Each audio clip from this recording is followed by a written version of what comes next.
Amis téléspectateurs de Natistan TV, bonjour et bienvenue à votre émission Les points saillants de la presse du jour. Le quotidien Le Matinal, s'intéressant au déguerpissement annoncé par le gouvernement, informe qu'une opération de libération a été enclenchée contre les promoteurs de bars et pêcheurs qui bordent les zones ciblées. À la page 4, le journal fait un clin d'œil sur la lutte contre le terrorisme au Bénin.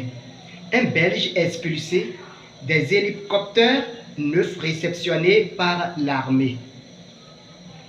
Matin Libre s'interroge. Composition du bureau de l'Assemblée nationale. Vers la bataille de la minorité face aux séries d'accidents meurtriers au Bénin, la PNE compatit et fait des propositions à découvrir à la page 3 de cette parution. L'événement du jour évoque le lancement de la plateforme numérique de gestion des centres d'accueil et de protection des enfants. Détail à retrouver à la page 2 de la parution de l'événement du jour qui aborde à la page 3 la promotion des talents artistiques au Bénin. Place au quotidien Le Leader du jour qui titre à sa manchette « Fin de la législature de l'Assemblée nationale au Bénin ». James William Gbagdi dresse un bilan élogieux à l'actif de Vlavonou et ses collègues. À la page 7, construction et équipement de salles de classe au CEG Glo-Djibé. Le maire Angelo Awandjinou et l'ambassadeur du Japon contribuent au PAG du président Talon.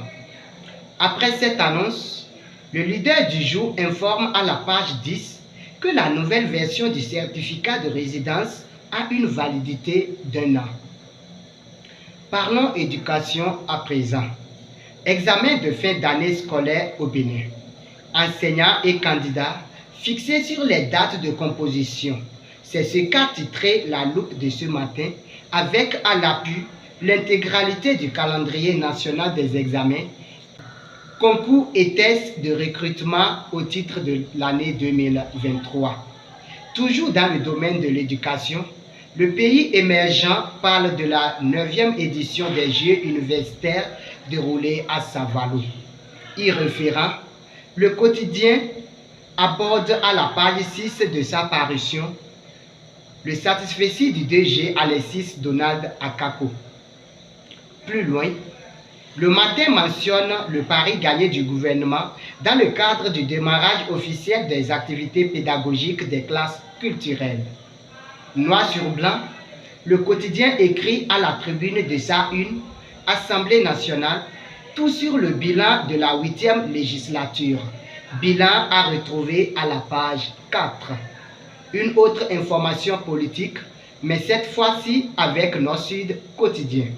Parrainage de la présidentielle 2026. Djenotin jette un pavé dans la mare. Chers téléspectateurs, c'est avec cette information que nous mettons un terme à votre émission Les points saillants de la presse du jour.